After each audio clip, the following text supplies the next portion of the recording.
Good morning, everyone. Welcome to Coffee and Football, presented by Adam Lowy and the Lowy Law Firm. I'm Blake Monroe, where I'm joined daily by Jerry Hamilton and Rod Babers, filling in for Bobby Burton today. So thank you, Rod. We appreciate that. Tell us where you're checking in from this morning, what you're drinking, get your questions in. We're going to get to those. Of course, it's also game day, so hope you all woke up feeling cheesy this morning. Tell us. We want to know what score predictions. So predict the score, drop it in the chat, or go onto our social media channels and post it there. But we're curious to see what everyone is thinking. And guys, with that, I'm curious to know what y'all are thinking. The line has moved down a little bit to 7. Texas still with a 57.4% chance to win, according to ESPN Analytics. But Rod, we haven't had you on in the mornings in a while, so I'm going to start with you. What are your thoughts as we're about 6 hours away from kickoff? Actually, I feel good. Usually the deeper I dive into it in the matchup, sometimes I get more anxious about the matchup. Sometimes I get more confident. I'm feeling more confident because ultimately, yes, there's a lot of uncertainty on both sides, right? Whether you're talking about coaching changes or you're talking about player opt-outs. But when I'm looking at it right now, where we are, Texas has the better head coach, the better quarterback, the best overall defender in this matchup too. So I'm just going talking about just known commodities, things that I know that I can bank on. Best head coach, best quarterback, best overall defender in a matchup. Any level of football, usually you go, well, I'll take that then. Give me that. So that's what I'm going with. That's what I'll take 10. I don't know if the 7. I think Michigan might keep it within the number. I don't want to go too crazy here, but I do feel fairly confident, guys, at this point that Texas is going to win today. But I will say this season, I have been more off and more wrong about this team probably than any recent Texas team, because they're kind of all over the place. So bowl games, who knows what to expect in these things. I'll add. I'm in Orlando. I'm at we're staying at the World Marriott Center, the Under Armour team hotel. And it is nippy here. I will say that this morning. It's one thing can ruin a Florida trip, and it's weather. And it's cold weather because the palm trees don't like it, and neither do any of us that are here. But I think that it's going to be a chilly one because it's pretty windy. And you saw that. So on the line and weather update we had there. So this gets to feel like it's in the 40s in this game. I think for parts of this game, especially the second half of this game. Look, I have no idea what to expect. I'm like Rod, though. I'm picking Texas. I'll go ahead and throw my score out 38-37 with a Mason Shipley walk off, just like the 05 Rose Bowl, because I think both defenses. I mean, Texas has 7 starters out. Great opportunity for young guys. Michigan's without 4 of their starters from the beginning of the season. I mean, Houseman took a early opt-out after the Northwestern game, after game 10. But they're without their pass rusher, Derek Moore, right? Texas has Colin Simmons in this game. Michigan's without him, without Derek Moore, without Barnum.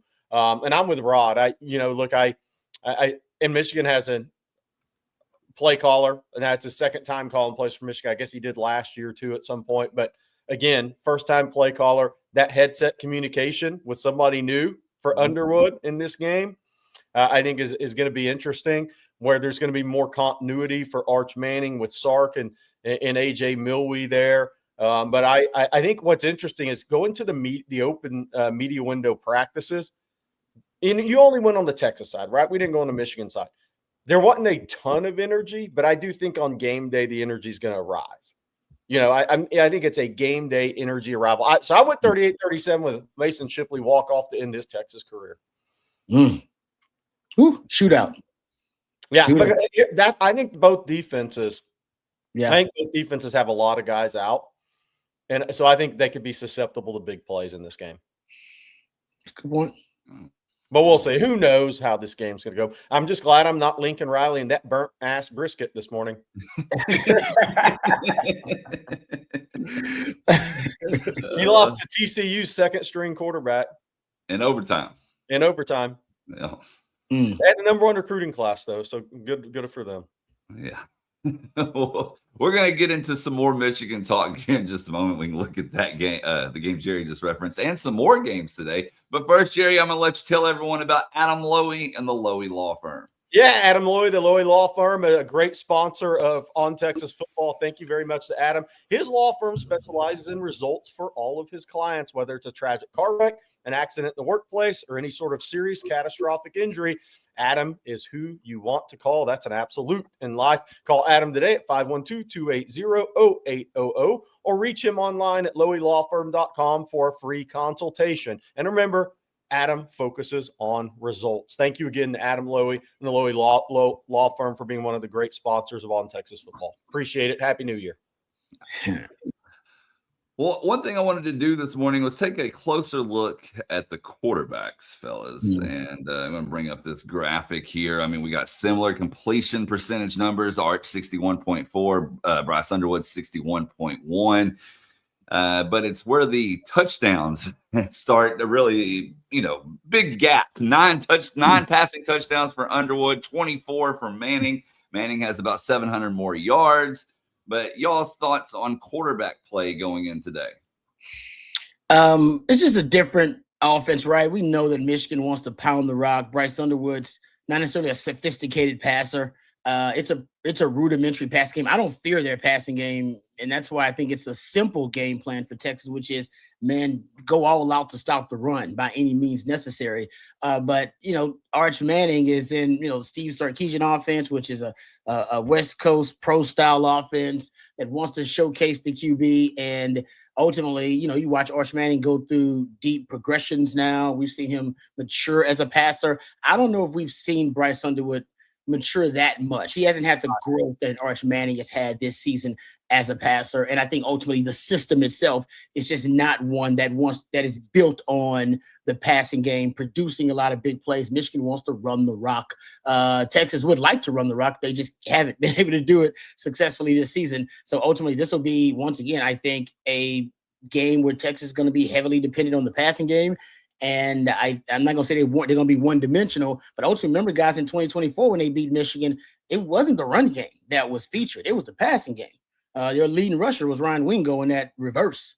And I think you averaged less than 3.5 yards per carry if you take that reverse out of it. Just looking at the other rushes in that matchup, Sark came out, featured the passing game, short passes, quick passes, moved the pocket, hit the edges, attacked the edges to try to stay away from those D tackles. And then it was one of his best game plans that we've seen here at Texas. I wouldn't be surprised if you see something similar, considering the lack of depth now, or like a proven talent, I should say, you have at the running back position in this game. I think what's going to be interesting for me is, the Big Ten fared very well in bowl games, by the way. So, except USC, of course, Lincoln Riley could ruin anything, apparently, for a conference. But I think, Rod, last game of the year, there is no tomorrow for these teams. There's no game remaining. Who's going to use their QB more in the run game? Because if you get beat up and you're a little sore for the next week, you're done for the season. Who's going to QB run game in a little bit today? Because it's not like you have a game next week. So, and it's not that you want to get anybody hurt, don't get me wrong, but I do think there's an element of that, right? I mean, hey, you're done. You're done for a few months here. You'll have spring practice. You don't get hit in spring practice. So this is a game that I think you may see some QB run game wrinkles. And I think Michigan may have to, because I think the Texas pass rush is going to be an issue for Michigan. And I think on the flip side for Michigan, what'll be interesting is how can they replace the pressure put the pressure on Arch Manning and the Texas offensive line without Derek Moore and without Barnum. That's 14 of their 28 sacks as a team, and Derek Moore obviously is a high-level pass rusher with 10. How can Michigan replace that? I look for I think it's going to be interesting to see how much QB run game both these teams throw at it today. I think it's going to be a little more than normal. Yep, I agree with you about. And Michigan, they should, because you're just looking for Texas to somehow botch assignment football, right? You got Texas got Anthony Hill out. Trey Moore is out of this game. Leonga Lafau. So your top 3 linebackers are out. And what you love for Texas Bay to botch assignment football. And assignment football, you add the +1 in the run game with the quarterback, and then force those young, inexperienced out. They're not necessarily that young because you got Brad Spence in there too, but force those linebackers to have to account for every gap. And they'll do that. Michigan's going to add extra gaps, and they're going to add the quarterback run game. I'm with you, Jerry. And Texas is going to have to make sure they have gap integrity in this game, because they have I believe they got 8 50-plus yard runs on the season. Michigan, they lead the country and 50-plus yard runs. And a lot of them are from those heavy sets. They get into those heavier sets with multiple offensive linemen, multiple tight ends. And honestly, Jeff and I were talking about this last night. If you're Michigan, why wouldn't you do that? Considering some of the losses Texas has had in the front seven in this game, just line up and just try to play bully ball against Texas and see if they got the mass to match up. By the way, I hear people that said in the chat, well, I wouldn't run my quarterback in a meaningless game, but these guys want to win this game. Both these teams do want to win this game. Mm-hmm. I mean, they're playing to win. Yep. Good point. We got a couple of super chats while we're on the subject of Michigan that I want to get to. Muschamp's corn dog handler. Love nice. That That's going to be a great handle for the next few years. That's good. Thank you for the super chat. It says, do you think the new guys on defense will play fast instead of tight because this is their first real go? Well, what Rod said just a second ago is the most important thing. You got to be gap sound and you got to have gap integrity in this game because they're going to run it at you and they're going to – I think Michigan's going to try to get the Texas linebackers false stepping as much as possible. Yep. Agreed. So you got playing fast is one thing. Playing fast under control is the requirement. Mm-hmm. And I think something else that's interesting about that question, I was talking to a coach about this matchup, and he said, now I was talking about Nansen and Nansen's history as being a guy that likes variety and some exotics in his looks and personnel groupings defensively, especially his last year there at Arizona, and brought some of that to Texas, right? But if you have an inexperienced defense, which Texas will have for the most part because you lost several starters and you want them to play fast, usually you simplify it.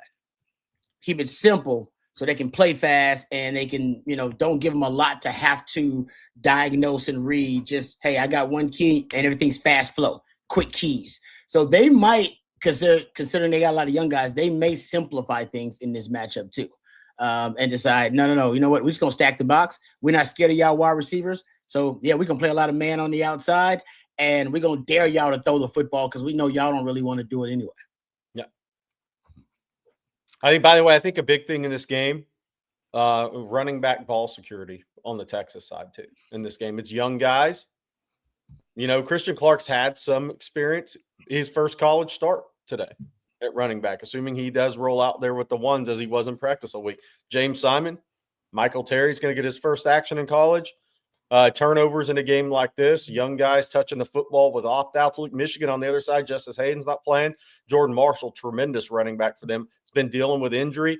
How much, if he gets dinged early in the game, they got to get into their depth at running back. I'm looking for some ball security out of running backs today because there's going to be some youth on that side for Texas. So ball security is going to be a big one as well. Funny you mentioned running backs because that was actually the next super chat. Cade Stewart, a lot of people talking about excited to see Michael Terry today. And he says, I can't get the Michael Terry / Derrick Henry comp out of my head after seeing how big Terry actually is. And watching his I'm a bobblehead. I'm a bobblehead right now. No. Derrick Henry was one of the best high school running backs we've ever seen. He had the national rushing record that stood for years.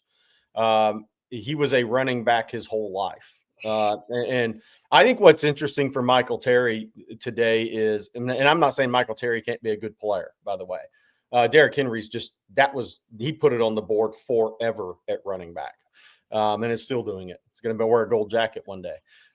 I think the big thing for Michael Terry, and I've said this, Rod, I think what's interesting for him is he gets no warm-up.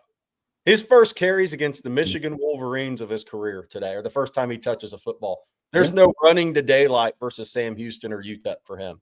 It is the first time you touch this football, there's going to be an NFL prospect wanting to knock your block off. So he's one thing I'm looking for today for Derrick Henry, for Michael Terry is run the authority and physicality he runs the football with, because there's no warm-ups for him. Thudding in practice is not the same thing. So when he gets the football today, that's why I'm talking ball security. He'll impress me quite a bit if he brings a lot of physicality today at the running back position. Because my opinion, it's different when your first action as a college player is against Michigan versus San Jose State, UTEP, or Sam Houston. Agreed. No, I'm with you. I when I think about Michael Terry, I've been saying this for a while. Like I see Juice Check. I see Kyle Juice Check, a guy you could just use in a lot of different ways, line him up all over the field.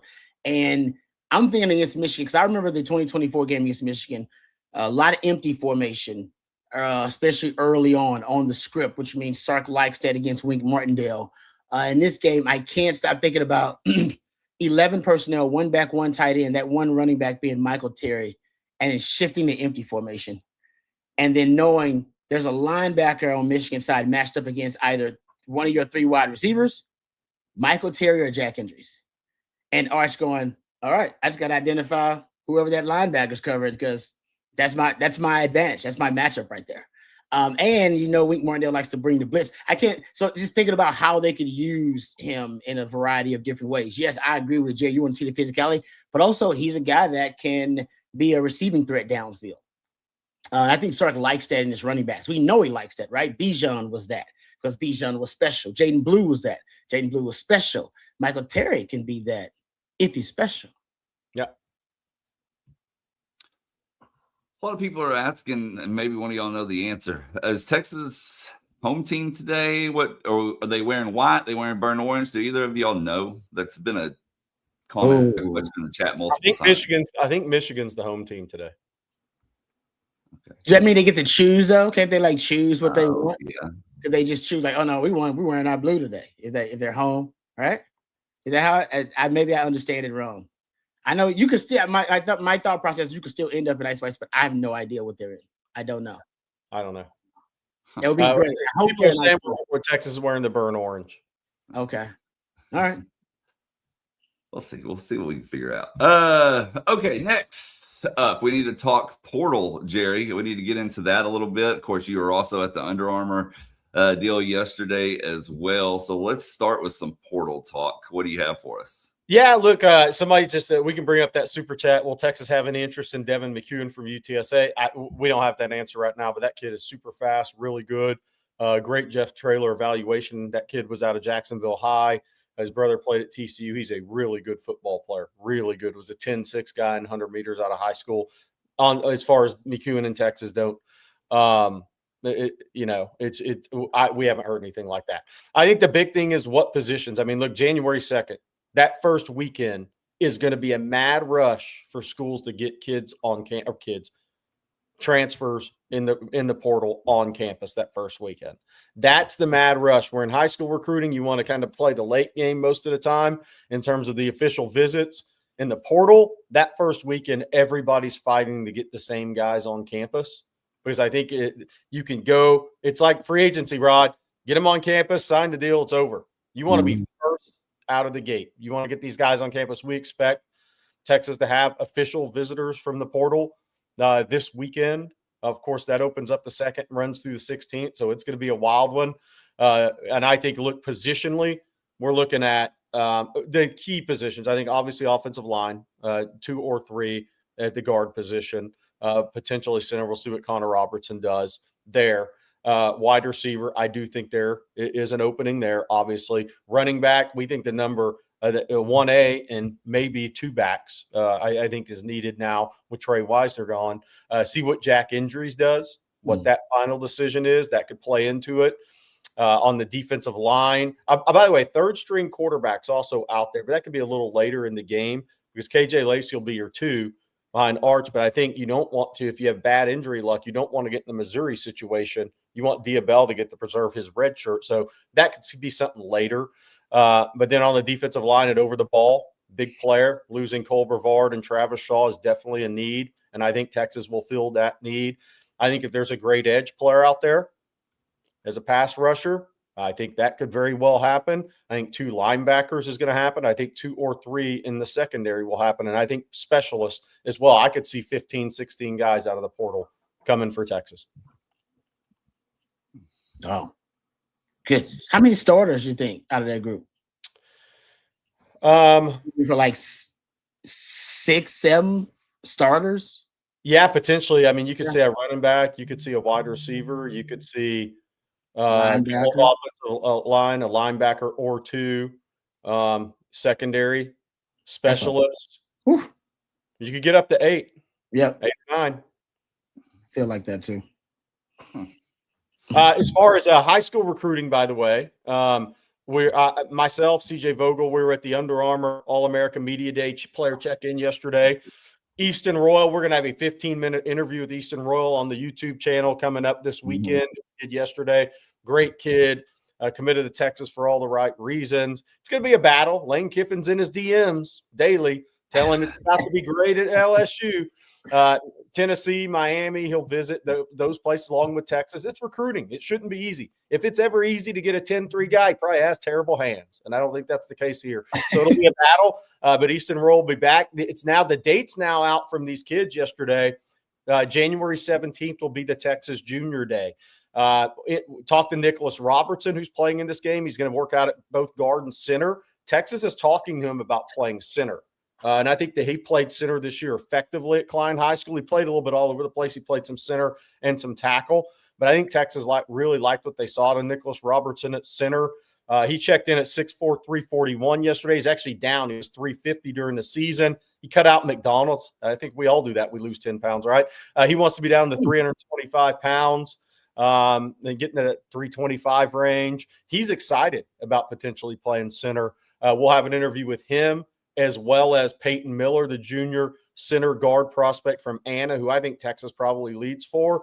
He's playing in this game. These games are now junior-senior games. Brian Swanson, the stud offensive tackle from South Oak Cliff. I think Texas, if they're not a leader, they're right there. They'll both be at the January 17th Junior Day.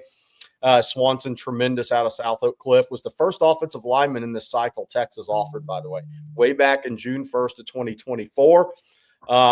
Then on the what's interesting here, too, is Will Muschamp immediately put in work and getting on the phone with kids. He has talked to Jalen, the 5-star defensive lineman out of Cedar Hill. Texas is working on getting Jalen Brewster to campus. We'll see what happens there with the Texas Tech commitment from an NIL perspective if he gets on campuses. Josh Dobson, who's the 4-star, almost 5-star defensive back corner out of Fort Mill, South Carolina, Catawba Ridge. He was on campus unofficially last spring. He's already talked to Muschamp. John Meredith, the 5-star corner out of Euless. All these guys are playing in this Under Armour game January 3rd. John Meredith has already talked to Will Muschamp. So there's been a lot of contact. Will Muschamp is going to be very much a part of the recruiting process. I think he'll go out and make in-person evaluations. We'll see him on the road a little bit as well. Because I think that's who Will Muschamp is as a recruiter and a defensive coordinator. I think he's always liked to evaluate his guys in person. I mean, he was evaluated Jalen Walker, Michael Williams, Malachi Starks in person when he was on the Georgia staff as a co-DC. So he gets after it in recruiting. He's not just a DC that's going to sit in the office all day, but Will Muschamp already making contact with some of the top defensive guys for Texas and that are in this game. I think we're watching Brian Swanson, who I think is a tremendous prospect. I think this guy's got a chance to be a high-level player. Yeah, he looks good. No, he's very talented. He's got the mentality you like, too. Yeah, and I mean, look, the one thing about Brian Swanson, I mean, this is against North Shore. They play an unbelievable schedule at South Oak Cliff. He's playing against Division I players every week almost.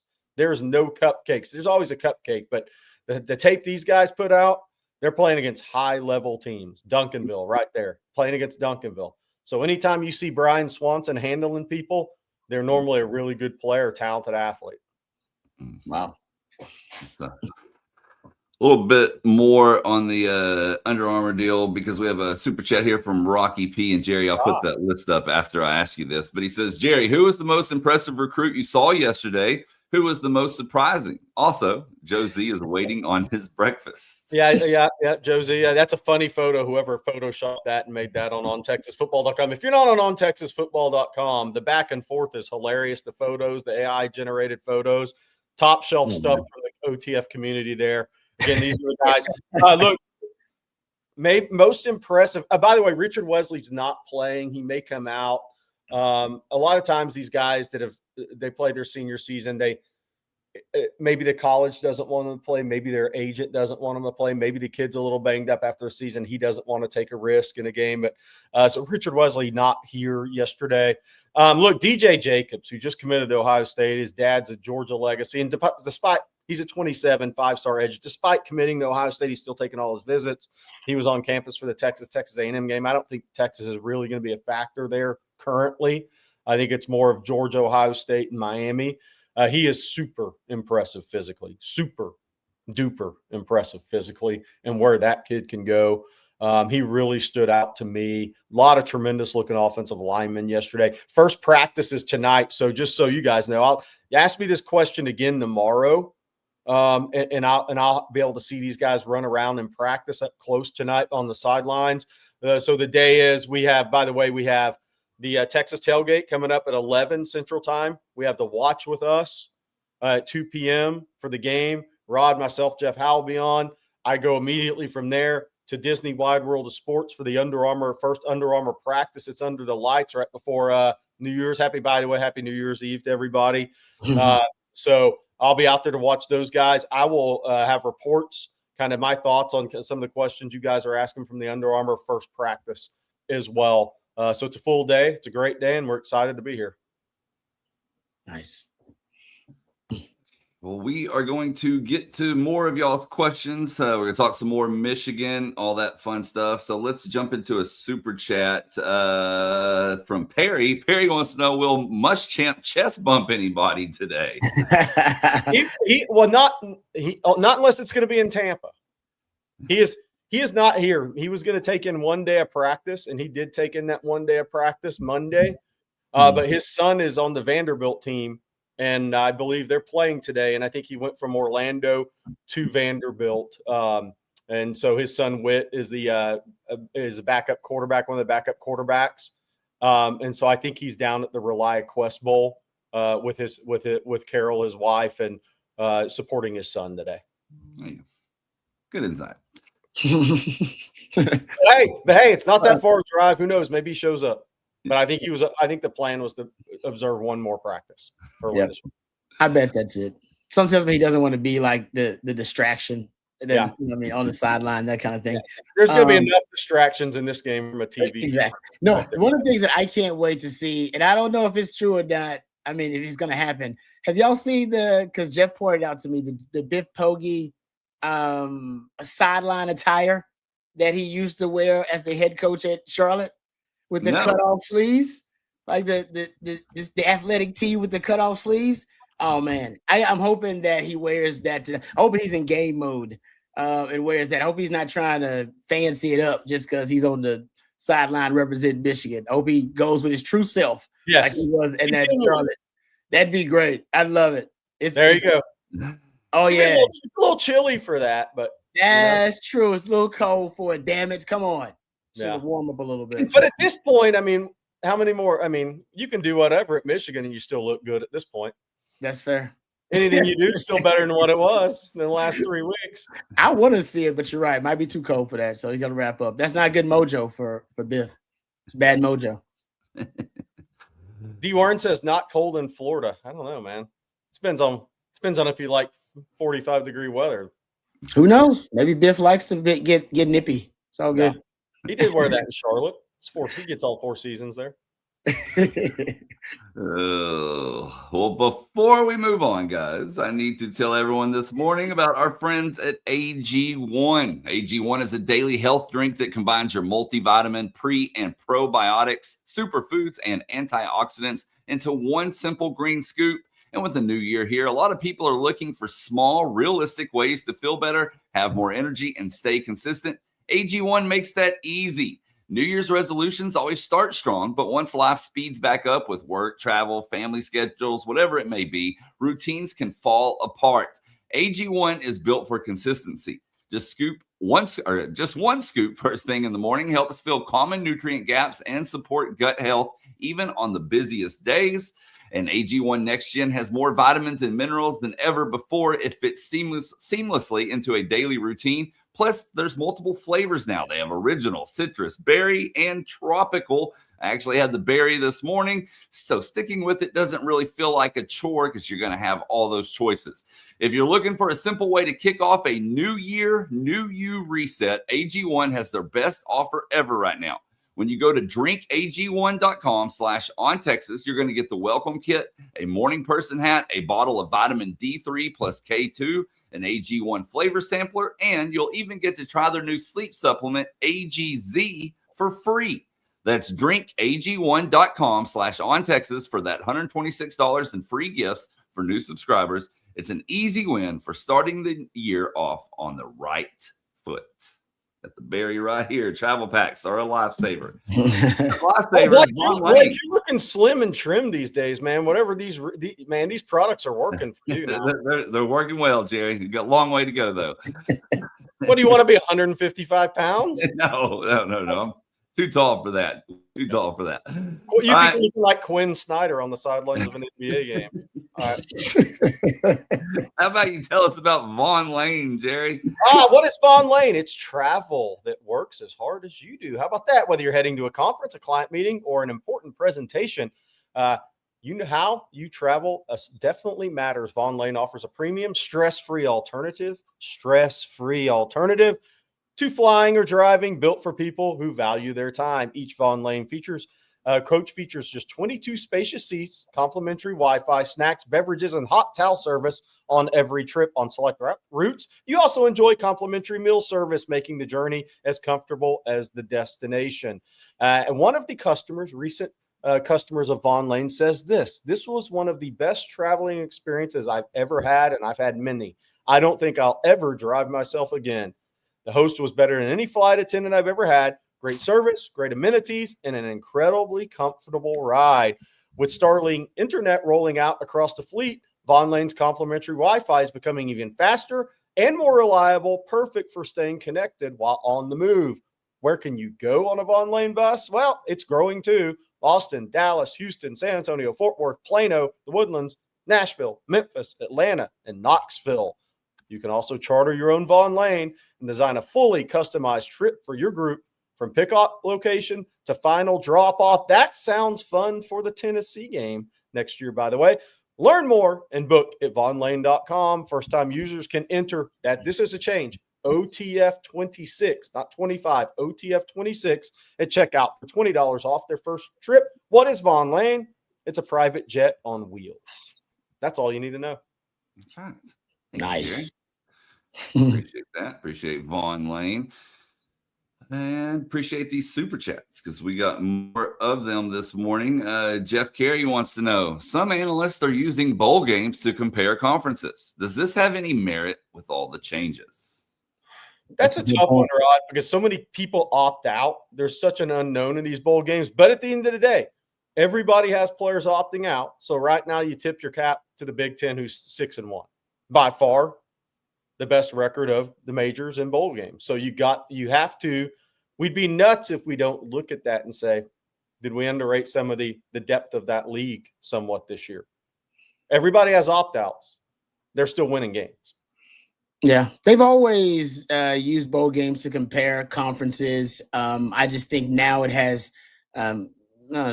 less substance in that comparison just because of all the opt-outs and transfer portal. But yeah, I'm with Jerry. I still think it's a legitimate way to compare the conferences. Everybody's got to deal with the same struggles in the modern era.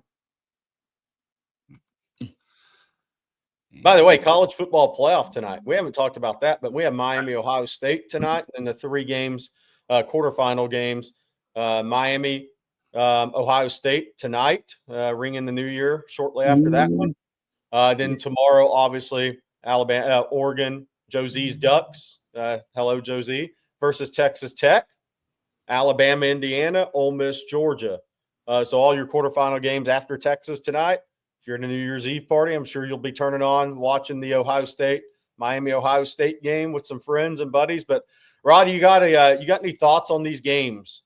I think Alabama, Indiana is very interesting to me. It is. I feel like, it is, just because I feel like Georgia, Ole Miss could get out of hand. I don't know why I feel like Georgia could put it on Ole Miss. I do too.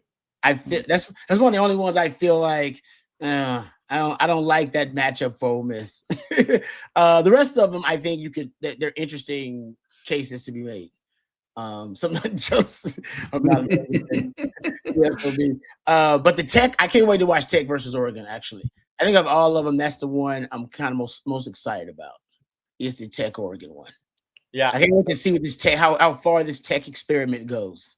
What they've done, because it's truly kind of unique that the way Cody Campbell's kind of set up Texas Tech in the NIL era, and I just want to see how far it goes. I don't like their quarterback. That's not I don't like him. I don't love him.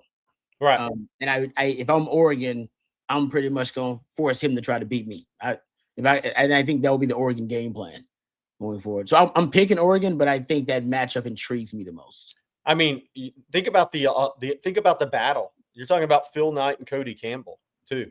Like you talking about the OG. That's good. With the new guy on the block. That's real.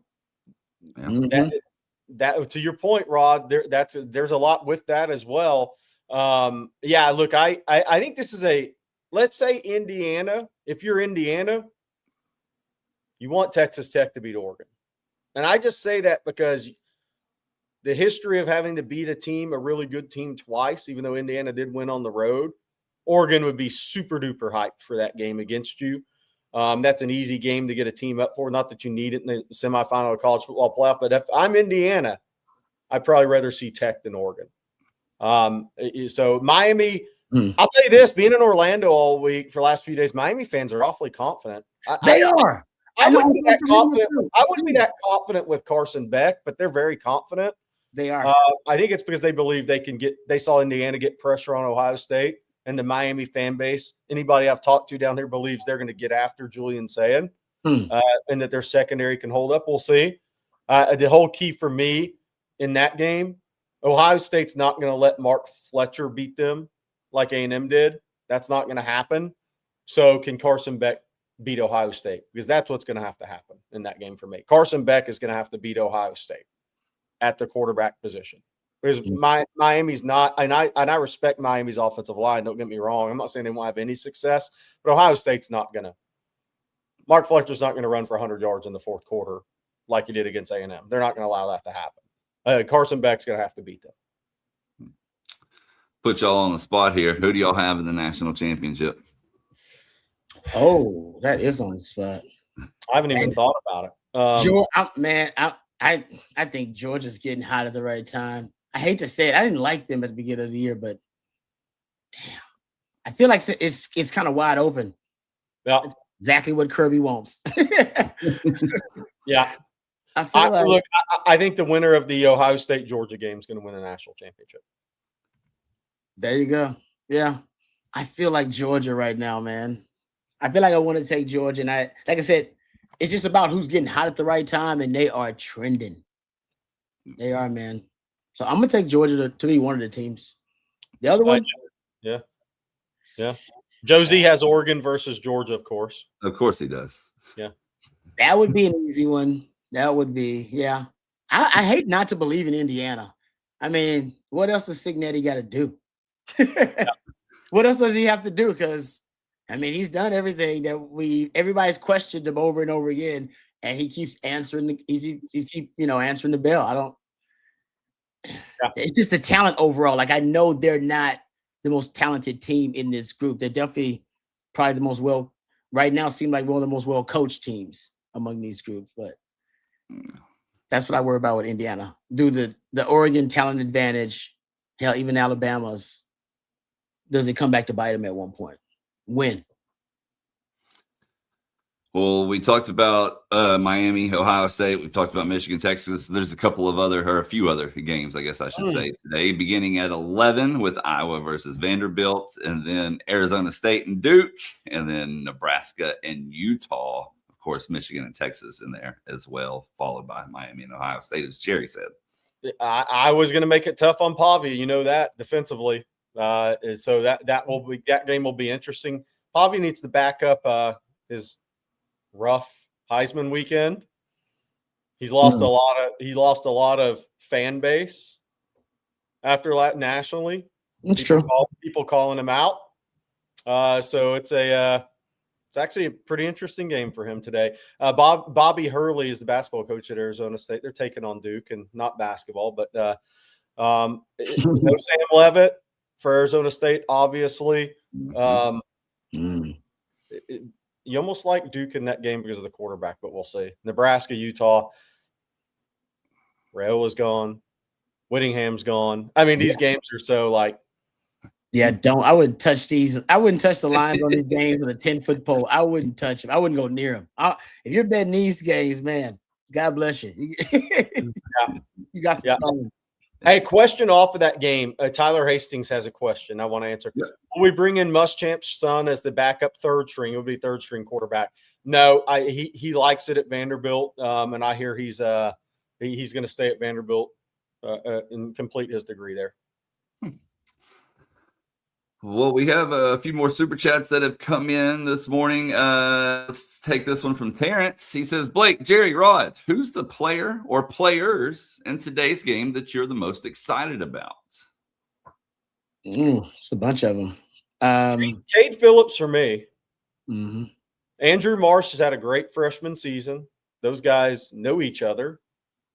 Went up against each other at camps in the Houston area. I think Cade Phillips is one because I think he's going to have some opportunities today. We watch him in the media window going one-on-one to the Ryan Wingo, the short media windows we had there. Cade Phillips for me is going to be a big one. Rod, Lance Jackson. Love it. Brad Spence is an off-ball. I guess I'm going defense because I think there's more knowns with the offense, but some defensive guys today for me. Justice Terry should get some more run in this game. That'd be good to see. Secondary, Jonah Williams. I'd like to see more Jonah Williams, and not just in the sub package of that NASCAR quarter package they break out. I'd like to see him a little bit more. In addition to what I'm with you with the Brad Spence. Yeah, because we haven't seen Brad. Usually, he's also a specialty guy. You see in pass rushing packages and the NASCAR package, the F1 package. Now I want to see him just as an off-ball linebacker and see if they'll use that pass rushing ability of him from the second level as an off-ball linebacker. Michael Terry, I've already talked about offensively. I would love to see what if Sark does have a package for him, a boutique package, or if Sark says, no, I want to see him as a running back. I want to see him legitimately as a back. We're not even going to try to weaponize him. Just to Jerry's point, let's just see if he can handle the physicality of being a running back. So I like that one too. It says James Simon need 10 plus carries. Yeah, I mean, I don't know what the distribution. It's going to be interesting to see what's the distribution of carries and touches for the running backs. Yeah. Right? What is that? Is that between Clark, Simon, Terry, and Niblett? Are we throwing Niblett in there too? Is he considered? I mean, that'd be interesting to see what the distribution of touches. Honestly, if there's a hot hand, if a guy gets hot, you just roll with it, don't you? Yes, I think so. I think whoever's solid in pass pro is going to be a big deal today at running back position. Huge, right? Huge. Yeah, because Wink Martindale's blitzed it. I mean, he's top 5 in blitz rate in the country. And he's got to bring it without Derek Moore. Yep, exactly. He's going to have to manufacture pressure. And if he's doing that, Wink's going to do it with the blitz. Yeah. So, yeah, blitz pickup. He's going to test it early. Oh, I like that, Marcus. The boy says Simon, Terry, freshman wide receivers, Bo Barnes. Zealous Hicks is another good one. Yeah. That is a good one, Marcus. I'll tell you on Bo Barnes, what's interesting is the green dot defensive guys, the two guys, Ty Anthony Smith and Bo Barnes. So not only when Bo Barnes is on the field today, will he get probably the most action he's got all season, but he'll also be wearing the green dot. So that's a big step up for a guy who's redshirted this year, essentially, because he didn't appear in that many games, has 24 snaps all season. He's not just going to be out there playing some linebacker. He's going to have the green dot on the helmet. Guys, if you are Michigan and you see that graphic right there, you know what the game plan is simple, ain't it? It's like, we got to find a way to get them to not only to get the linebackers, obviously, to have, undisciplined eyes and to get them, out of position, but you want to test the depth. You want to get all the way to Marshall if you can, and running the rock at them, right at them, and downhill on them will be the best way to do it. So It's going to be, I think they test. I'm with you, Jerry. I think this is a test of the linebackers. My offensive game plan is to attack any part of the defense. It's a second level, and it's the linebackers. I'm going at them early, often, all day long. Yeah. By the way, I'm very excited to see Brad Spence today. He was a very good football player off the ball for Arkansas last year. Had a really good game against Texas. I expect him to perform well today. I really do. But now Johnny Nansen said in the press conference, Rod, I think we talked about this. He specifically mentioned you won't just see Brad Spence off the ball, but also off the edge. And at the last media window availability we had, Colin Simmons was working at linebacker and strip drill, and obviously he's going to rush the passer today. But I thought that was interesting as well, what we saw there. But I think Brad Spence could have a big game. I think he's a really good football player. Yeah. We have a couple of other super chats. This one from T-Top Network. Appreciate you. Says, much love to On Texas Football and Hook 'em. Y'all crushed it all season. The coverage made long work days fly by. Thanks for the time y'all put into this top Texas show. Well, we appreciate it. We love all you guys, man. It's been a hell of a year. Can't wait for 2026. It's going to be a lot of fun, and Portal Madness is about to be here, and woo! It's going to be crazy couple of weeks. And then Drew says, quick question, fellas. With the scholarship limit going up to 105, do you think schools will go back to using a fullback or keep everything the same? That's it. I would say the NFL is going through a heavy revolution. The NFL, I mean, the Rams are kind of leading it, right? The Rams are playing a lot of 13 personnel. Teams are using more 6 and 7 O-line packages than they have in recent years. Fullback coming back. I mean, my man Kyle Shanahan never got rid of him. He just evolved them, right? Kyle Juszczyk, we brought him up earlier, the modern fullback. So you could do it. It's just, I don't know if Sark's offense, other than goal line situations, has any use for a big fullback like that.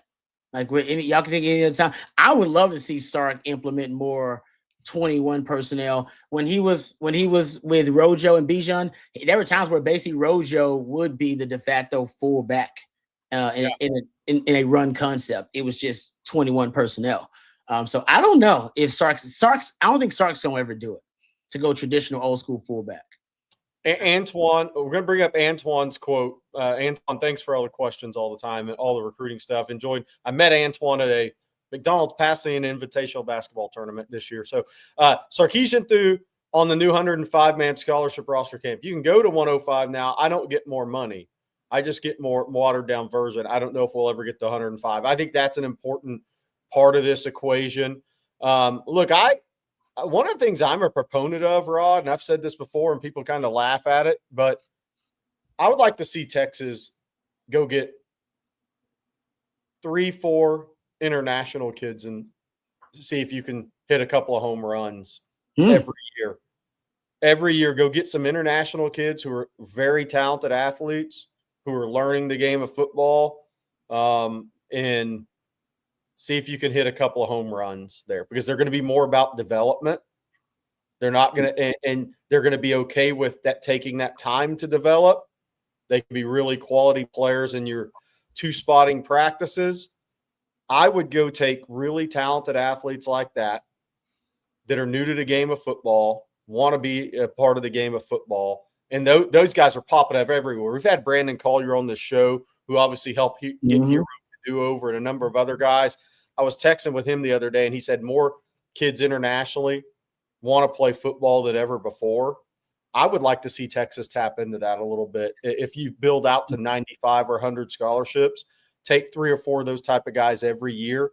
They're not going to be big NIL battles. They're not going to be kids that are coming in with play right away expectations. See if you can catch lightning in a bottle a couple of times. Jerry, I know you've been on this soapbox, and the more I think about it, the more I think it's a brilliant take. And here's why: because I've been talking about, if you're a GM, right? You're a GM, your job is to extract value from acquisitions. Pretty much, you want guys to outperform their contract. So in the NFL, when you get a mid-round pick that ends up becoming a starter for you for 3-4 years on a mid-round contract, that's extra, $3-4 million a year. You can devote that to wherever you want to, right? So you keep extracting value from these acquisitions. In college, there's no time to do it. If you get a freshman as I'm starting for you, I got to pay him the very next year, right? Where do I extract the value in these acquisitions? And that what you're talking about there is a great way to find hidden value. Yes. To end up because those guys, like you said, they're not going to be big NIL battles. And these guys, they're probably less likely to go, you know what, I'm hitting the transfer portal because I ain't playing. I got to develop. I'm learning the game. So, and then you want to get a reputation over there, and then these different pockets of where you have American football that is actually flourishing overseas. And then you can start, get a reputation, and coaches they'll send you their best talent. Like, I think this guy can play at the next level. In addition, the NFL is helping you out. The NFL has this huge campaign going globally to try to expand the game. They need to expand their revenue, right? They're pretty much tapped out in America. They're the best. They're the most popular entertainment product in America, but that's only so much money in America. So they want to get global. That's why they got all the international games. And they've also, and people don't know this, the NFL is the reason why flag football is now an Olympic sport. They put so much money into it because it's the candy cigarette for the rest of the world.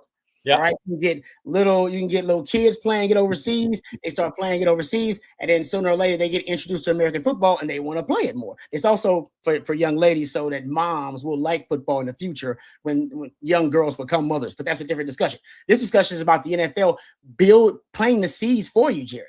Yep. They're building these football factories overseas for you, and all you have to do is tap into it a little bit. So I'm with you. Now I'm with you. You can just roll in on the tail of the NFL, which is already starting this movement to grow football overseas.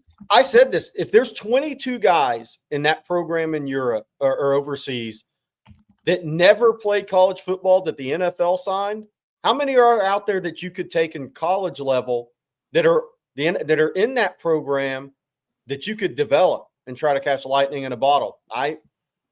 I think so it's going to be tried in college. Who's going to really start thinking ahead and go that direction more so with the scholarship limits going up?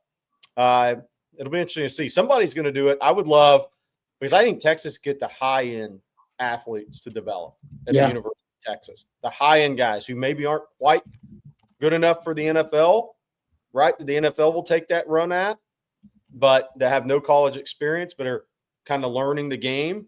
Man, there's some really good players right now in the NFL that never played college football that are being developed. It's interesting. All right, before we move on, guys, Rod, I'm going to let you tell everyone about one of our sponsors today, and that's SeatGeek.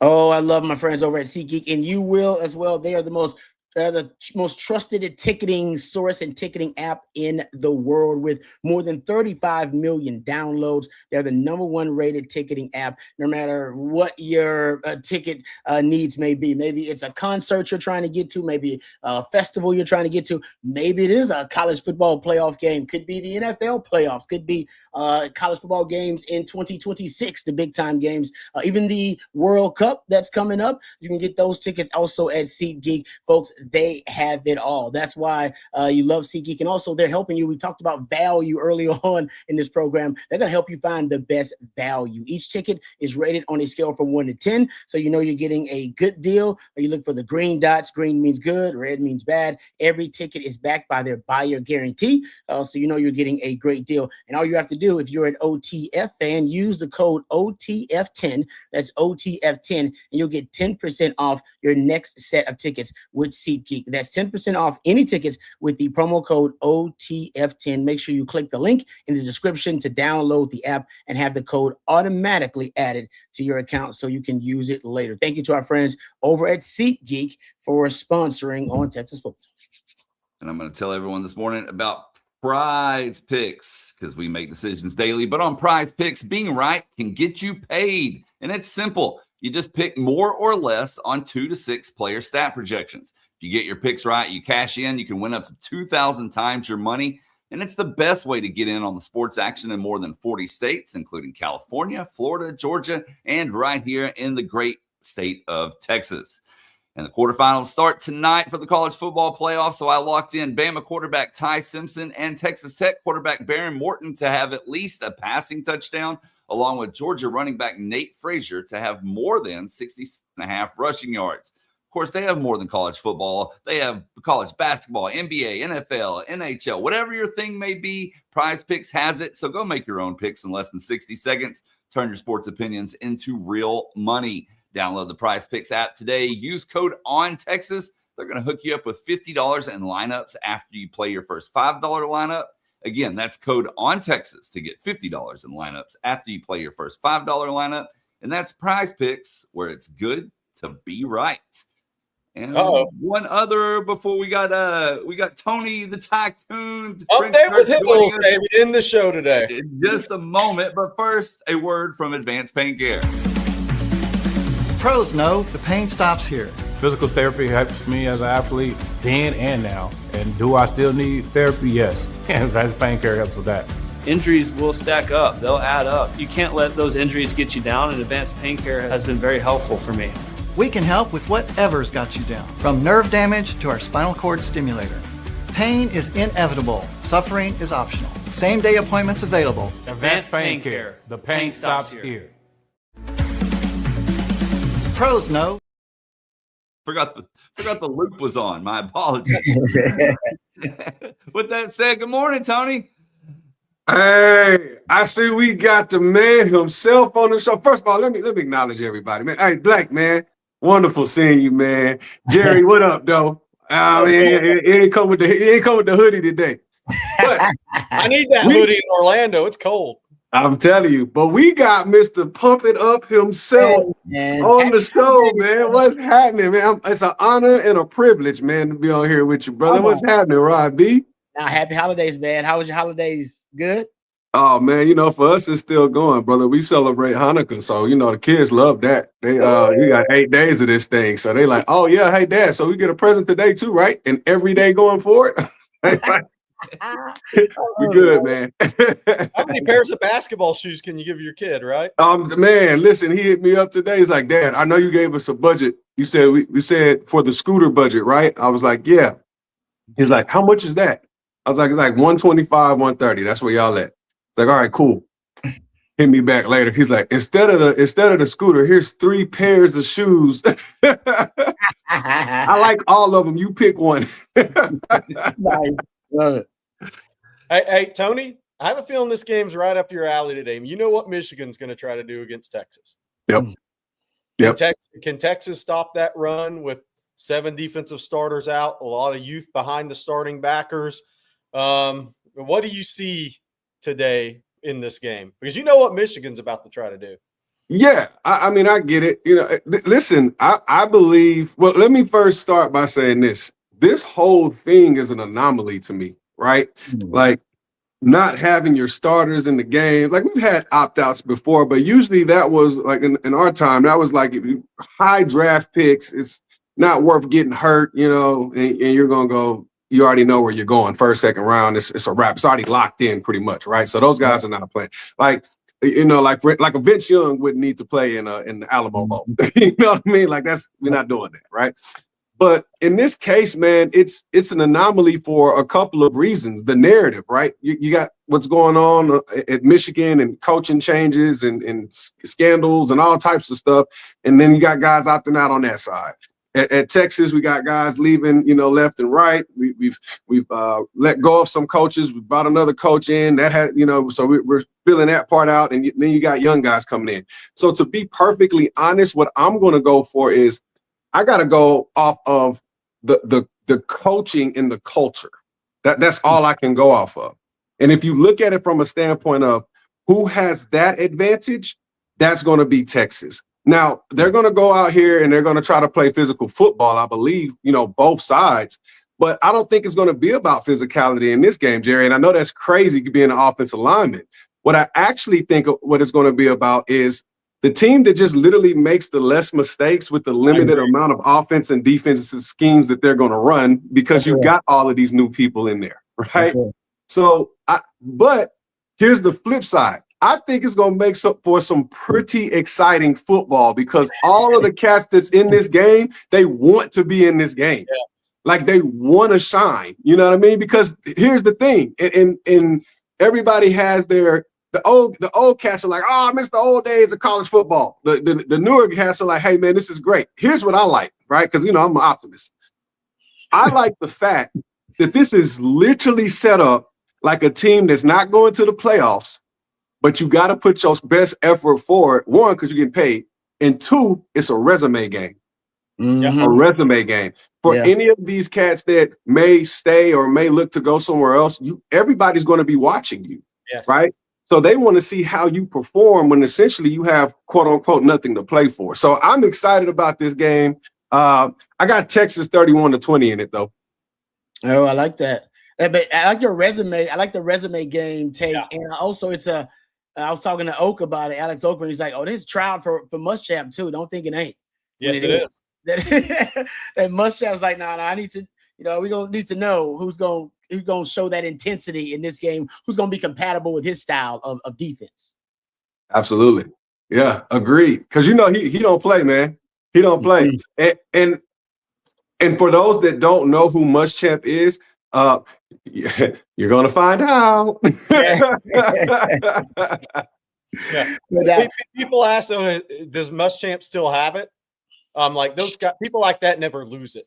It doesn't. Listen, if you're asking if he still has it, when he's 75 and hits a bad slice off the tee, that ball's going to get it just like the whiteboard got it. Facts. It doesn't leave people like that.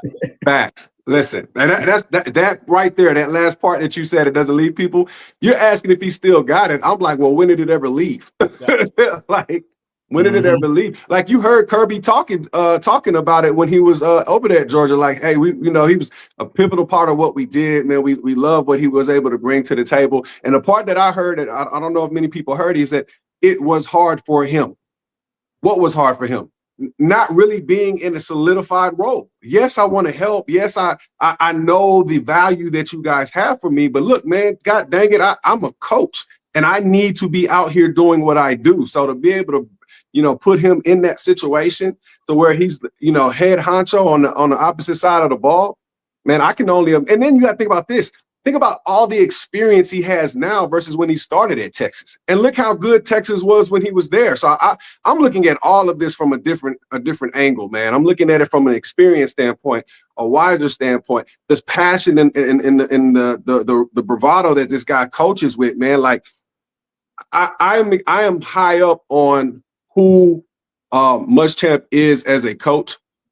It's going to be interesting to see in this era of NIL how he identifies his guys, right? Every coach has a my guy type of person. And so at each level, D-line, linebacker, and secondary, who are going to be those people, right? That's good. Tony, I want to ask you this, because we always ask you about offensive line. What have you seen the growth of Arch this season as he goes into his last season game as a first-year starter? What have you seen? And Rod, you too. What have y'all seen from his growth? Because when Tony's on here, we always talk about OL, right, or DL or opponents. What have you guys seen from Arch's growth this year? Because I've had a lot of discussions down here. I was having it with some of the coaches at the Under Armour game yesterday about where Arch was after the UTEP game and where he's at now after the A&M game. Well, I'll go because Rod got that. He got those professional takes. I'm gonna hit you with what I see, what I see. Rod be in it, right? He's like, his QBR is this. Like I don't know nothing about that. Look, this is what I know. I know he showed you why he's a Manning. Yeah, because every week they said this kid wasn't good enough until probably the last 5 games of the season when he started lighting teams up for 300-400 yards, right? Yep. And I know that I watched this kid never deflect responsibility. I didn't see him retaliate. He wasn't popping on Twitter with cell phone monies. He wasn't on there with the Twitter fingers. He wasn't placing blame on anybody. Even when he would have a decent game and the other components around him would fail, he would always keep it on him. I got to be better. I got to do better in practice. I got to make the throws that are there. I. That is the reason why these guys run through the wall for him. There's another quarterback that I had the honor of playing and blocking for that was just like that. This guy by the name, you might have heard of him, Drew Brees. Very similar. Drew Brees have a QBR of 91 and went out there, threw for 420 yards, 4 touchdowns, no picks. We lose the game because we do something bonehead play. Maybe there's a penalty, offsides, whatever. It's clearly we understand it's not his fault. He gets on the podium and says, I got to do better. I went to him one time. I was like, hey, bro, I appreciate what you're doing, but yeah, bro, we got to do better. We got to do better. Like, and that's what you want from your quarterback, right? Because that's what leadership looks like. Like when we win, you deflect the praise to the team, and when we lose, you take it all on, right? And I believe that's the reason why Sark is so high on him, because of his leadership skills. Now, when you talk about his play, look at the last 4 weeks. I believe that's the arch that we're going to see. And even in this game, that's another thing too that I forgot to mention going into this game. This is going to be a big growth game for Arch going into the offseason, right? So for me, I like what I've seen from him from a leadership standpoint. His toughness is immaculate. And I believe that Sark understands the type of quarterback that he has now, right? It's a lot different from Ewers in the Ewers era. Ewers is more systematic, read the defense, get the ball out, hit my reads like I need to. Arch is more of I'm going to read the defense, but if the play breaks down, then I have the ability to make something happen with my legs, right? And how do I pick and choose my spots when to use my legs and when to make these strikes and these different throws? Because he has shown you throughout his body of work that he has the ability to make every throw on the field. Now what you're looking for Arch is consistency going into this game and moving into next season. So that's my take on it. Man, that's pretty professional. I don't know what you're talking about. No, the only thing I think he nailed it. I love the person. The easiest, I think, observation of leadership is when a leader has to speak on behalf of their team. And like T. Hill said, it's a you're a we guy when you win, and you're a me guy when you lose. Yes. Like, it was on me. That's why we lost. It was on me. We won. Oh, that was all. That's the team. That simple. If he does that, then you know, like, okay, he's got that kind of the natural ability to lead, because he's willing to take accountability, and that's what you saw from Arch. But later on, you saw decision making was better, right? Yeah. Stats, analytics would now. I don't know how T. Hills feels about this. There's less and less the analytical world. They're putting less and less responsibility on the O-line when it comes to sacks. They're like sacks should be. More of it should be attributed to the QB. I will ask T. how he feels about that later, but in terms of the analytical world. And if you look at the sack rate for Texas, the sack rate started to drop late in the season when I think Arch got more comfortable in the system. Also, his scrambling ability to keep plays alive and avoid pressure. The turnover rate dropped as well. Turnover rate dropped. Sack rate drop. These are decision-making things, guys. And by the way, the O-line it got better, but there was still some struggles in pass protection. And yet his decision-making got a lot better. And when the scramble drill got better too. So when he would scramble, when he decided to run, and when they decided to run in his chemistry with the wide receivers, that was also better late in the season. So in addition to everything Tails brought up, because he was dead on, I would say decision-making improved dramatically the second half of the season for Arch. I mean, just tremendously. And I think that's ultimately what we saw him clean up the bad decisions or the questionable decisions. Yeah. No, I agree with that 1,000%. One of the things that I look at when you talk about sacks, it's so funny because the word doesn't tell the story of the play. It right? doesn't at all. Yeah. like sometimes, he got sacked on that play. It was the third and 4. You're at the 15-yard line. He took a sack, right? And it's like, hey, that's called a coverage sack, buddy. I'd much rather him do that and us take the 3 points than him try to force something in the window, and now we have a turnover in the opposite team's end zone, right? So it's like you got to look at it in totality. Sometimes the offensive line picks up everybody. We get beat by a tight end or we get beat by a back, and it's a sack. So it's like, when I'm looking at the game and I'm seeing the pressure, I'm looking at who I attribute sacks to. Who are the core 5 that the O-line is responsible for? Are they the ones that created the sack? If that is the thing that has taken place, then yeah, that's on them. You put it on them all day, right?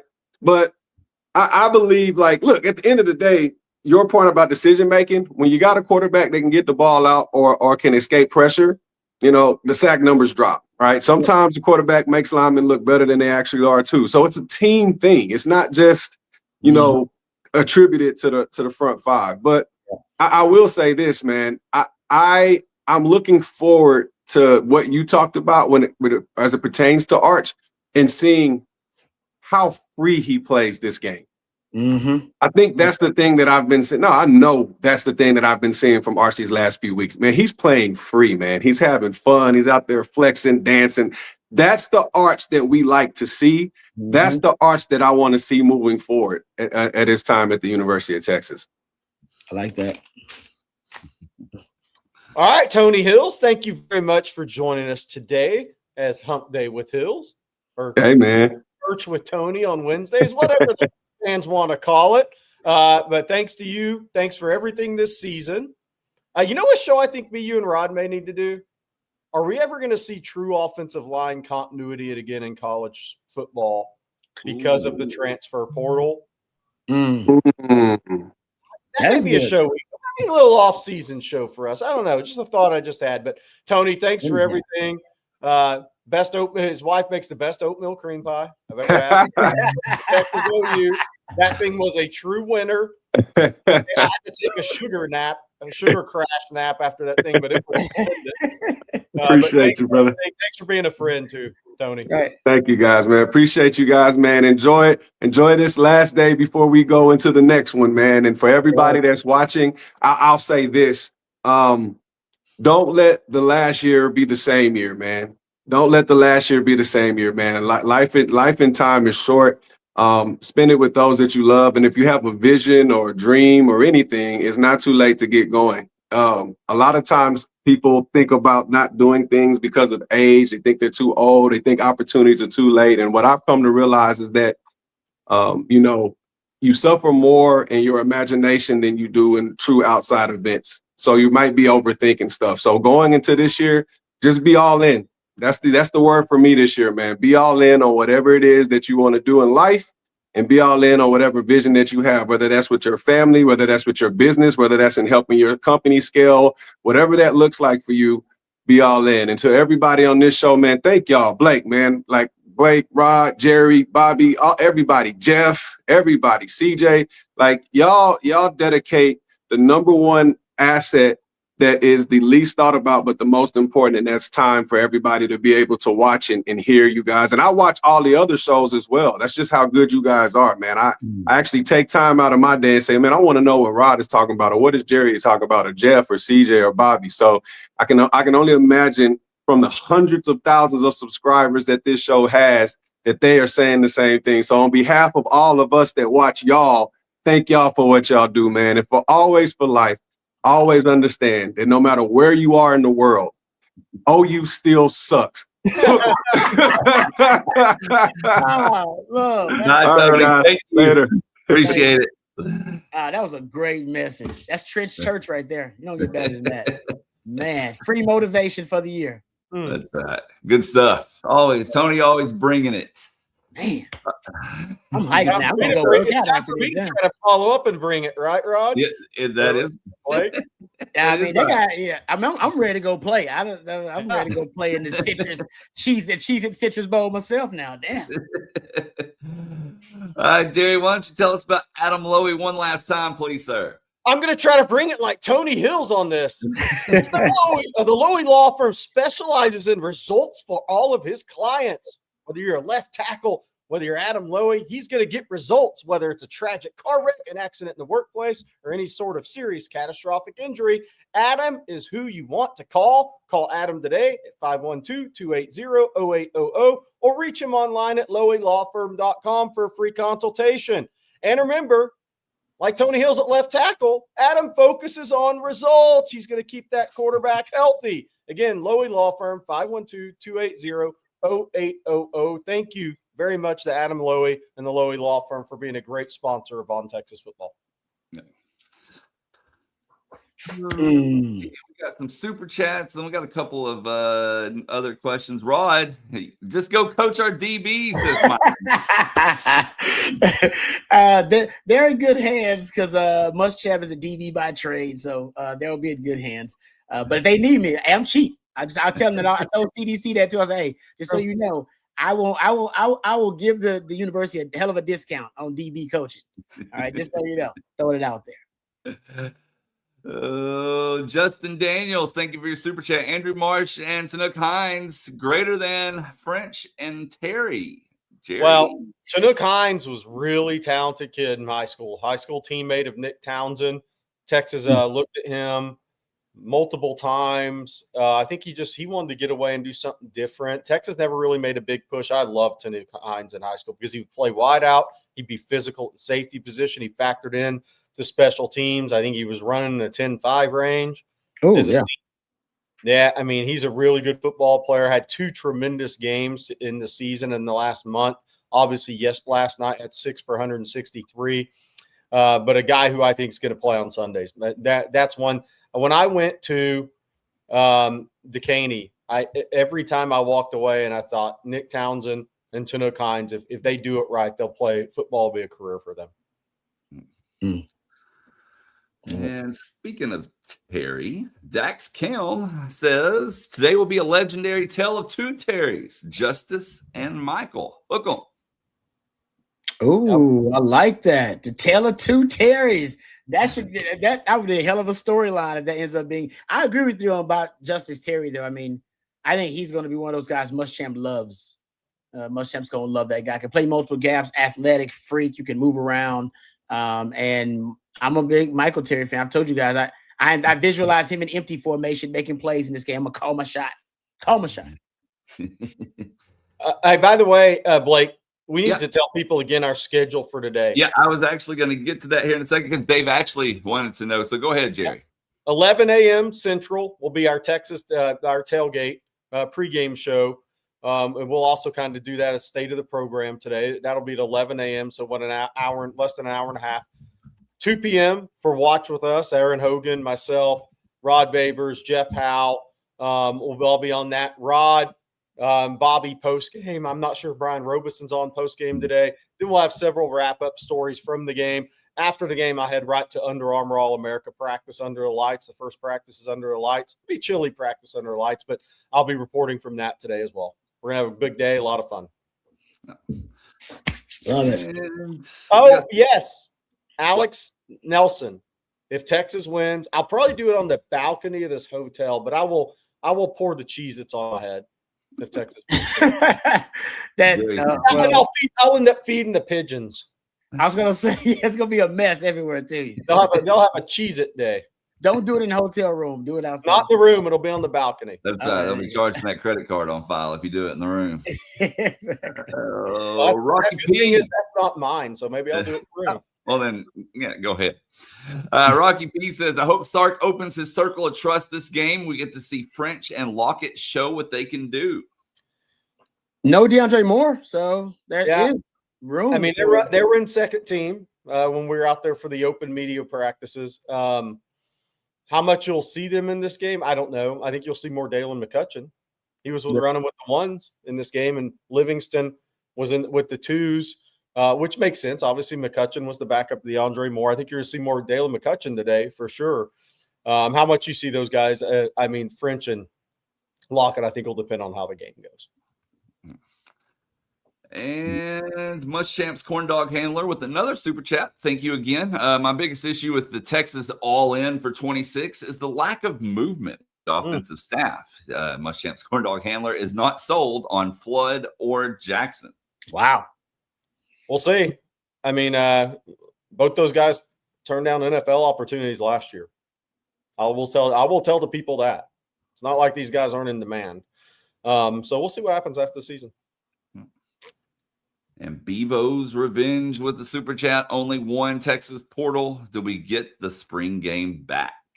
I doubt it. I don't think the spring. I think Sark was looking for a reason to get rid of the spring game. I don't know in the modern age of college football if the spring game ever comes back in its traditional form. maybe some other version of it, but they don't want to play spring football games. No, none of these big time programs want to anymore. I think the only way it happens is if financially it needs to happen. That's true.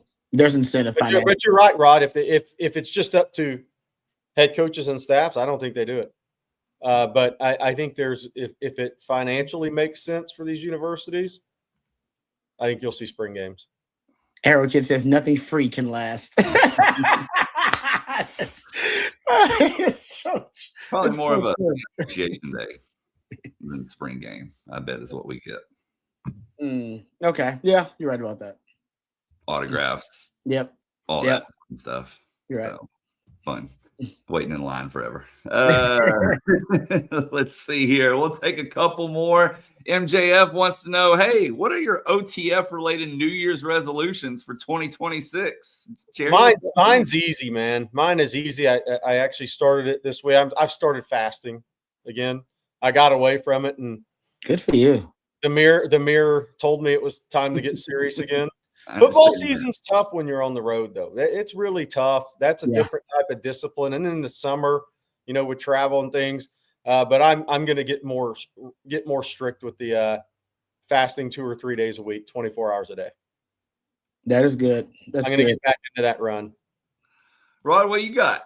I got to start. I mean, I usually work out, but sparingly. I want to get back into doing it, 5 days a week, something like that. Lifting, running. I got to get back into it. I'm doing pretty good. I drink like smoothies every day. So I basically eat once a day. The fastest thing, I'm with you on that, Jerry. I don't have a lot of meals throughout the day, but I want to get back to working out. People look at me and they don't believe I used to play ball anymore. So I got to get the armor back on. I always talk about, Jerry. I got to get that armor back. OTF related, just get better, improve the experience for the fans, like in any way we can. Just want to make OTF the best place to come, period, for community, connection, and for Texas football, sports, period. But that's our goal. I think we can all agree. Yeah. And I wanted to do this one, I think, because this actually comes up from time to time from CH Bears 07. Do you guys ever get sick of sports, or do you still watch even when on vacation? I'll answer that. Yes. I mean, look, it's my whole life, right? I mean, my father was a football coach, and I grew up on the sidelines as a ball boy from when I can't even remember, 8, 9 years old, right? On football fields.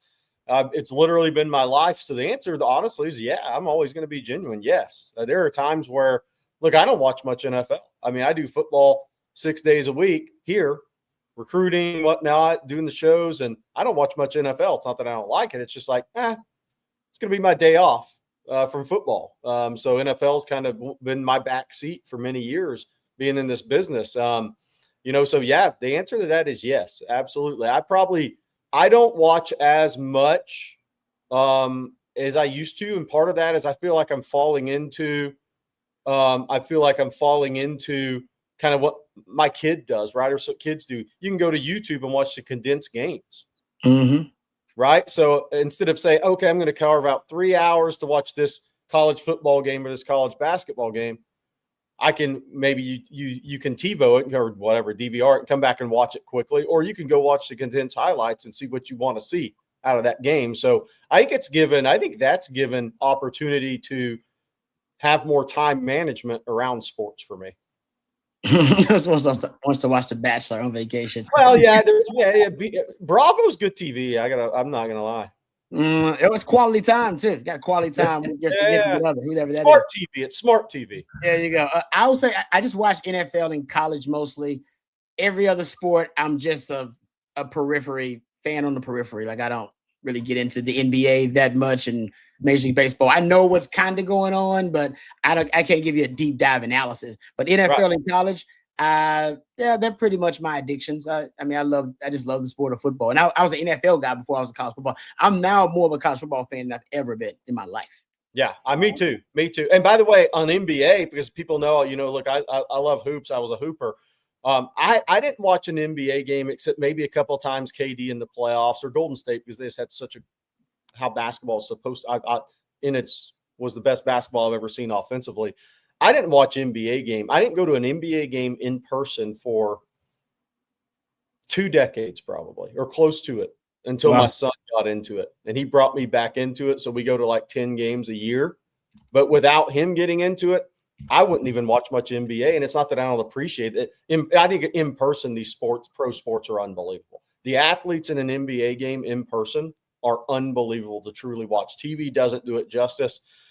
People know this in the chat. I went to my first professional hockey game a couple of years ago. That's the best sport to watch. It is awesome. Yeah. TV's good, but in person, that's another level. I think the in-person pro sports just take it to another level for me. It's good. And we will close with Muschamp's corn dog handler talking a little smack to Rod, apparently. Rod B, why are you looking so little? No, seriously. This is because my mom always used to say, why are you looking so little? So I need to start. I got to get on a regimen to pack on some weight. So I got to start lifting more. I run too much. When I go work out, I just run like 4-5 miles. And like I said, I drink a smoothie like a green smoothie to start my day. And I probably eat 1 meal a day, maybe 2 on a good day. So I need to start eating 2 meals a day. And I got to start lifting 3 times a day, running twice, 3 times a week, and running twice a week. So I got to switch it up. I got to change it up. I'm doing too much cardio, and I'm not. I got to get that protein intake up. I got to get my protein into. So I know what to do because I'm an athlete. I just got to get back to. I got to get to the point where I want to play nickel. So I got to add on like 10 to 12 pounds. I look like a nickel instead of right now. I look like a little corner, like a small corner. Isn't it amazing how one day you just wake up and decide to do it? It's almost like what, you talk to yourself about it for months, but one day, whatever the reason was, you wake up and you say, I'm starting today. T. Hills. T. Hills is the reason. You just give that speech that Tony Hills just gave. Hell, I'm going to get up from this thing right now, and I'm going to go out there and lift in my garage right now because of T. Hills. So that's what it is. Thank you, T. Hills. I appreciate it. Somebody mentioned this in the chat, and I agree. A couple of people, I'm going to bring up Tommy. Volleyball is the most electric in-person college sport. It really is, Rod. I know you went to a couple of games. Oh, it's amazing. Where the athletes have gotten to another level in volleyball. And I think indoor, I think beach is coming along, but beach is more 2-on-2. That's different. Indoor with 6, I think is an unbelievable sport in college to watch. I agree with that. I agree with that. Yeah. It's better in person for sure. Totally agree with them. And you have they're more explosive because of the surface. Yes. Indoor volleyball than, of course, the sand. So through the sand, the 40, I mean, they look like they all got 40-inch verticals. Like they just look superhuman out there. I agree. And the speed at which the ball is moving for volleyball. I didn't realize that either. I didn't realize how much punishment these ladies are taking and trying to dig out some of these spikes, man. It's wild. Yeah. So it's impressive. You think offensive linemen in NBA players have bad fingers after they're done? Girls in volleyball do too. Oh, fingers going every direction if you're a blocker. That's a great. I never thought about that. Yeah, I never thought about it, but you're right. Oh, that's gotta hurt like hell. I see them all taped up though. They always had their hands taped up. Fingers taped up. Yeah. We got Rocky P going to close this out. Women's volleyball, best sport to watch for so many different reasons. Happy New Year's, OTF. We're going all in for 2026. Let's crush it. Ooh, that's why they're building aren't they building a new facility for the ladies? Yep. That's why, because it's proven. It's a good product to watch. That's a good one, Longhorn. Hey, Josie and I, we love our back and forth. He is easily my favorite Oregon fan I've ever met. I'm He's sure the that's only Oregon fan I'm I've sure ever that's met. a troll for some. That's a troll job too. By the way, chat should require Josie to do a video jumping into a pool in the Dakotas. He lives in South Dakota if Oregon wins. Ooh, I like it. He needs to go Dan Lanning. If I got to pour Cheez-It on me, if Texas wins, he needs to jump into a pool, which would probably be about 20 degrees right now in South Dakota if Oregon wins at all. Don't do it, Josie. Don't do it. He's shutting that down quickly. Don't do it. We'll AI it. Don't worry. There you go. Boom. There you go. That's what you do. All right, guys, that's going to do it for today's episode of Coffee and Football, presented by Adam Lowy and the Lowy Law Firm. We want to thank Adam, along with SeatGeek, Prize Picks, AG1, all for sponsoring today's show, along with Advanced Pain Care and Von Lane as well. Of course, thank you all for tuning in. Jerry, one more time, give them the rundown. Starting here in just a couple of not even a couple. In an hour, a little over an hour. That'll be our Texas tailgate, our pregame show. Then we have the Watch with Us at 2 p.m. Aaron Hogan, myself, Rod Babers, Jeff Howe. Then we'll have the postgame show immediately after with Bobby, Rod. I'm not sure Brian Robeson's going to be on today. I will get with them. We'll have more, obviously, content from the game, season-ending thoughts next week, Portal Madness. January 2nd. After the game tonight, to this evening, I'll be going to the Under Armour All-America practice. The first practice is under the lights. Be a little nippy, but it'll be a lot of fun. And I'll be reporting on TexasFootball.com on that practice and what we see. Nice.